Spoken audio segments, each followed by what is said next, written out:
தமிழ்நாட்டில் அல்ல, ஆந்திராவில் அல்ல, இந்தியாவிலேயே மிகப்பெரிய பிரச்சனை என்ன கேளுங்கள், லட்டு என்றுதான் சொல்லுவாங்க. லட்டு தான் இன்னைக்கு இந்தியாவிலேயே பெரிய பிரச்சனையாக இருக்கிறது. அந்த லட்டு பற்றி பேசுகிற போது நடந்த ஒரு நிகழ்வை நான் எடுத்து சொல்ல வேண்டும் என்று விரும்புகிறேன். நம் ஊரை சேர்ந்து, இன்னமும் சொன்னால் இந்த பகுதியை சார்ந்த நடிகர் சிவகுமார் அவர்களுடைய மகன் கார்த்தி அவர்கள் ஆந்திராவுக்கு போயிருக்கிற போது லட்டு வேண்டுமா என்று கேட்டவுடனே வேண்டாம், அது ரொம்பவும் சிக்கலானது, வேண்டாம் என்றார். வேறு ஒன்றும் தவறாக கூட சொல்லவில்லை.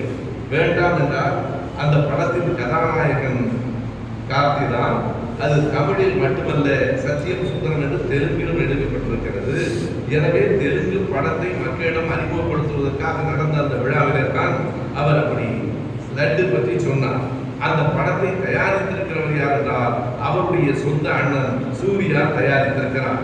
இதற்கு தான் பவன் கல்யாண் என்கிற ஒரு நடிகர் இன்றைக்கு ஆந்திராவினுடைய துணை முதலமைச்சர் என்ன சொல்லுகிறார்கள், சனாதனத்தை பற்றி யாரும் பேசக்கூடாது, நீங்கள் எப்படி இங்கே வந்து லட்டு பற்றி இவ்வளவு கேலியாக ஏளனமாக பேசலாம் என்று கேட்டதற்கு பின்னால் கார்த்தி அதற்காக கருத்தம் தெரிவித்துக் கொண்டார். சூர்யா மன்னிப்பு கேட்டுக்கொண்டார். அப்படி தவறு எதுவும் அவர்கள் செய்யவில்லை. வருத்தத்தை சொல்ல வேண்டிய, மன்னிப்பு கேட்க வேண்டிய தேவையில்லை. ஆனாலும் அவர்கள் ஏன் அப்படி வருத்தம் தெரிவித்தார்கள்? திரைப்படம் என்பது கோடிக்கணக்கான பண சுழற்சியுடைய ஒரு தொழில். அதனை அவர்கள் தயாரித்திருக்கிறார்கள், தெலுங்கிலும் தயாரித்திருக்கிறார்கள். பவன் கல்யாண் இங்கே அதிகாரத்தில் இருக்கிறார். என்றைக்கும் ஒன்றை நாம் நினைவிலே கொள்ள வேண்டும்.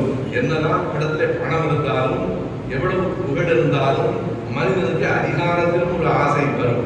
எவ்வளவு பெரிய நடிகராக இருந்து வீட்டில் வைக்க முடியாத அளவுக்கு பணம் வந்ததற்கு பிறகு பாருங்கள், எல்லாவற்றையும் விட்டுவிட்டு இங்கே வருகிறார் என்கிறார்கள். எல்லாவற்றையும் விட்டுவிட்டு வரவில்லை, எல்லாவற்றோடும் இந்த அதிகாரத்தையும் சேர்க்கப்பட வேண்டும் என்பதற்காகத்தான் வருகிறார்கள். அதிகாரத்தின் மீது இயல்பாக ஒரு ஆசை மனிதனுக்கு வரும். அந்த அதிகாரமும் பவன் கல்யாணத்தில் இருக்கிறது. துணை முதலமைச்சராக இருக்கிறார், அவர் திரைப்பட நடிகராக இருக்கிறார், ஆந்திராவிலே புகழ் பெற்றவராக இருக்கிறார். நடிகர் கார்த்தி லட்டு பற்றி எதுவும் தவறாக சொல்லவில்லை. ஆனால் அப்படி ஒரு வதந்தியை பரப்பினார் என்றால் அந்த படம் என்பது மிகப்பெரிய சிக்கலுக்கு உள்ளாகும் என்பதற்காக வருத்தம் தெரிவித்தார். அது சரியா தவறா என்கிற மாதத்திற்குள் நான் வரவில்லை. நான் சுயமரியாதை இயக்கத்தோடு தொடர்புடைய ஒரு செய்திக்காக மட்டுமே இதை நான் சொல்லுகிறேன். அதற்கு இன்றைக்கு தமிழ்நாட்டிலே ஒருவர் என்ன பேசுகிறார், தெலுங்கரை பார்த்து நீ ஏன் பயப்படுகிறாய், ஒரு தெலுங்கனிடத்திலே நீ ஏன் மன்னிப்பு கேட்கிறாய்? நண்பர்களே கவனியுங்கள், ஒரு சிக்கல் எப்படி திரிக்கப்படுகிறது, ஒரு சிக்கல் எப்படி மாற்றப்படுகிறது. இது தெலுங்கர்களுக்கு தமிழர்களுக்கு இடையிலான பிரச்சனை அல்ல. சொன்னவர் தெலுங்கர் என்று தற்செயலான நிகழ்வு. நான் கேட்கிறேன், தெலுங்கர் இல்லாமல் லட்டு பற்றி பிரமாதமாக பேசுகிற தமிழர்கள் தமிழ்நாட்டில் இல்லையா?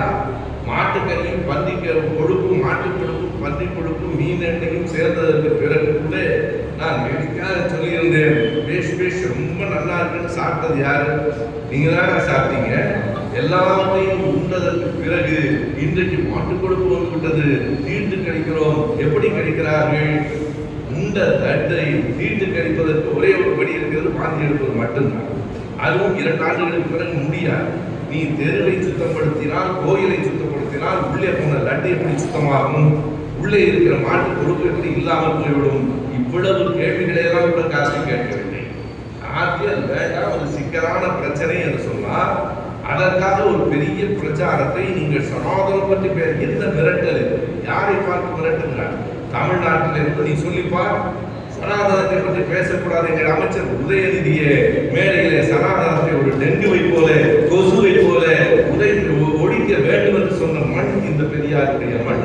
நீங்கள் அப்படி அவர் மிரட்டுகிறார். நான் என்ன சொல்லுகிறேன் என்றால், எப்படி அது திரிக்கப்படுகிறது என்றால் அது தெலுங்கனுக்கும் தமிழனுக்குமான பிரச்சனையாக மாற்றப்படுகிறது. இது தெலுங்கனுக்கும் தமிழனுக்குமான பிரச்சனை என்று நான் கேட்கிறேன். இதை ஒரு தமிழன் சொல்லியிருந்தால் நாம் அதை ஏற்றுக்கொண்டு விடலாமா? அல்லது முற்போக்கான கருத்தை தெலுங்கன் சொன்னால் மறுத்து விடலாமா? தெலுங்கன் என்பதால் பவன் கல்யாணை நாம் மறுத்தால், கன்னடன் என்பதால் நடிகர் பிரகாஷ் ராஜை மறுக்க வேண்டுமா? பிரகாஷ் ராஜுடைய கருத்துகள் முற்போக்காக இருக்கின்றன. அவர் கன்னடாக இருந்தாலும் மக்காடியாக இருந்தாலும் எனக்கு கவலை இல்லை. அவர் இன்றைக்கு மோடியை பார்த்து பேசுகிற செய்திகள் அழுத்தமாக இருக்கின்றன, அதிரடியாக இருக்கின்றன. பிரகாஷ் ராஜை நான் ஆதரிக்கிறேன். இதில் தமிழ் தெலுங்கு என்கிற பிரச்சனை இல்லை, கன்னடம் தமிழர் என்கிற பிரச்சனை இல்லை. உண்மையான பிரச்சனை எதுவோ அதை மறைத்து விட்டு இவர்கள் பேசுகிறார்கள். உண்மையான பிரச்சனை என்ன? சனாதனத்துக்கு சனாதனத்துக்கும் சனாதன எதிர்ப்புக்குமான பிரச்சனை. இது தெலுங்குக்கும் தமிழருக்குமான பிரச்சனை அல்ல. இன்னும் சொன்னால் பார்ப்பனியத்துக்கும் பார்ப்பன எதிர்ப்புக்குமான பிரச்சனை.